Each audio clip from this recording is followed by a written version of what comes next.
Let's focus on the other company, that's Suzlon. Reported actually a strong set of numbers. The revenues have zoomed by close to 91%. Margins came in healthy as well. The company expects the wind industry constraints around land acquisitions to improve starting from FY26, which will be good to hear. Well, let's understand more. Mr. Himanshu Mody, the Chief Financial Officer at Suzlon, joins us. Hi, Himanshu. Good morning. Good to see you win. The street clearly likes your numbers. After a while, I'm seeing the stock is up close to around 5%. Let's address a couple of issues. Execution was good in the past quarter. Do you expect execution in quarter 4 to say be 25% better than what we saw in quarter 3? Could that be a possibility? And also, if you could help us out with margins. You told us it will improve. It has improved. Does it have scope to further improve in quarter 4? Execution and margins. Please go ahead. So execution, there are two ways to look at it. Clearly from the deliveries manufacturing front, I think we will continue the growth trajectory, certainly from Q3 to Q4 as well. On-ground execution is where, not only Suzlon, but as an industry, there are certain challenges which we are looking at ironing out. So from an execution where what we call commissioning of the turbines, which is whether land issues or power evacuation issues, that is taking a little more time than we anticipated. But I think clearly no red flags there. It is just about being a little patient.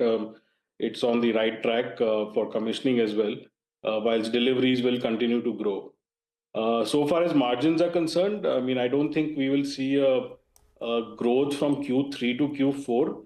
But I think directionally, as we are getting economies of scale and volumes of our manufacturing is kicking in, we are seeing better margins kicking in and getting the leverage for us from a negotiation perspective. Okay, all right. On the execution parameter, you did around 450 megawatts in quarter 3. So quarter 4 could be better than that, 20-25% better. So we end the year then closer to around 1.5, 1.6, right? So again, I won't give numbers, but yes, traditionally... My numbers are not very off, Himanshu. My numbers are not very off. I know you guys. So don't worry, Q4, all I will say is Q4 will be better than Q3. Don't want to be putting a number of 20%, 25%, but certainly Q4 will be better than Q3. And Himanshu, morning. In terms of the order book as such, the overall execution was about 5.5 gigawatts. What is the execution timeline for this? So the 5.5 gigawatts is about 18 to 24 months is the execution timeline. In this quarter, as you know, we've also ramped up our manufacturing capacity. So we can do about 4.5 gigawatts annually from a manufacturing perspective. Of course, the execution on ground has to match with the manufacturing capability that whether it's us or even the industry is able to do. But the current order book that we have needs to be executed over a period of 2 years. Of course, as we move along, there is also an active pipeline of orders that we are negotiating or bidding for. So we'll only keep adding to this order book as we keep delivering quarter on quarter. You're expanding capacity though as well, right? Some capex you're doing. But even as you're saying, there is a bit of a mismatch between current capacity and execution on ground? Yes, certainly from a manufacturing capacity vis-a-vis execution on ground, there is a mismatch which will take some time to catch up.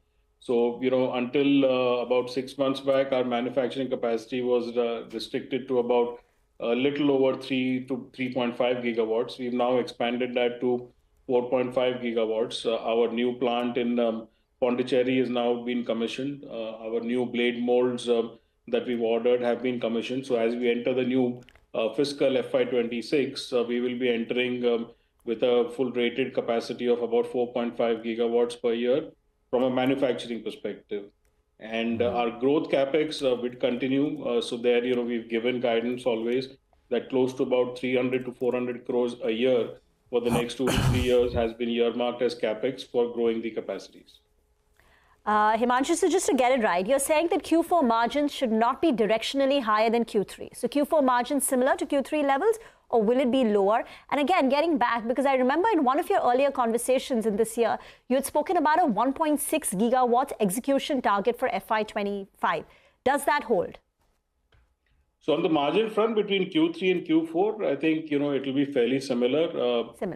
As and when you must appreciate that as and when the projects activity or the EPC activity picks up, which is a lower margin business, it does have an impact on the blended margin.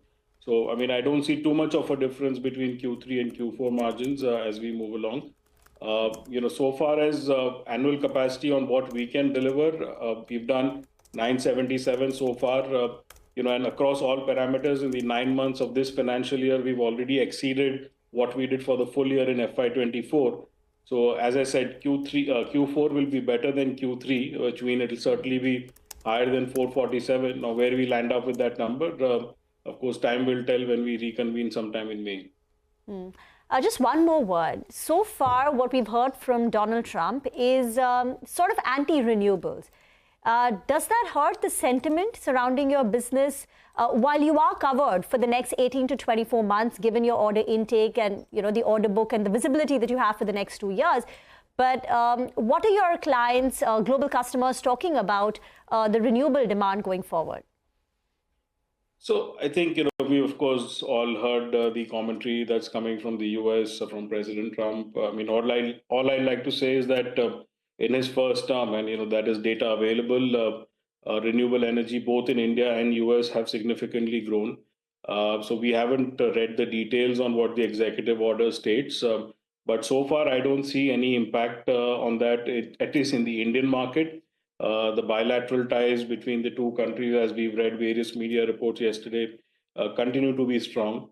So I really don't see that there would be any impact to the renewable industry on the whole, at least from an Indian geography perspective. I don't know why. I mean, those comments, right? He said, Trump said, I don't want solar farms, I don't want wind farms, and what that was about. But I think we'll let us see action more than talk, which we've seen a fair bit of. Himanshu, in terms of more acquisitions, more coming, I think you've indicated in the call. So, we of course did one acquisition in, Q2, September earlier this year, which was, or last year rather, which was of Renom, which was in the multi-brand O&M business. So whilst, like any other company, we are very selectively on the lookout. We do have appetite for acquisition within the space, but we'll at the same time be very selective about it. I don't see anything in the annual, in the immediate future translating into an acquisition, but we are keeping our eyes and ears open. But again, to be sure, nothing in the immediate future. All right, Himanshu, the street seems to be worried a little bit about execution, about the valuations. The 78,000 crore market capitalization, even post the correction. And I think your quarter four is normally the best in terms of profitability. So you should end the year closer to around, I think, 1,300, 1,400 crores of net profit. Going by the execution, going by the kind of tailwinds, and the issues will get resolved, do you think in the next 3 years or so, you could deliver a net profit, say, which is closer to around 4,000 crores on upwards of that next 3 years, going by the execution pipeline? Should that be a possibility? So again, I don't want to comment on 4,000 crores and 2 years, 3 years outlook. I mean, there are more than half a dozen analyst reports out there, which now directionally give certain numbers about the company. All I would say is that, like we did about 700 megawatts last year in the FY24, we've already done 977, and we have a healthy quarter still ahead of us.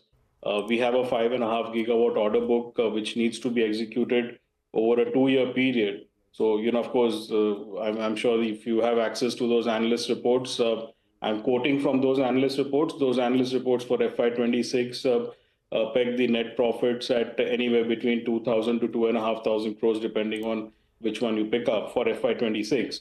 Directionally, how that moves for the next 2 to 3 years would also depend a lot on the policymakers and the industry, how it shapes up. But if the trend continues, then I think from a Suzlon perspective, whether it's a management team, order book, ability to manufacture and deliver, we are in a ready position to capture that opportunity. So for next year, at least, you think the analysts are pretty much in line, because the longer term, let's not talk about. But for FY26, even I'm looking at those reports, 2,500 crores or thereabouts, that's achievable. That's the aspiration, right? Let's talk about that, Nigel, in May when we again convene. But looks like striking distance. I tried, and I think I pushed you a little bit, but and I think your indication is your indication is that mostly that's in line. We appreciate you joining in, Himanshu. Wishing you all the best. Looking forward to chatting up with you. And as you said, some of those issues you see, they're getting ironed out. and the pipeline looks good. 700 megawatt last year. This year it should be double of that, and maybe the following year it'll be even better. For the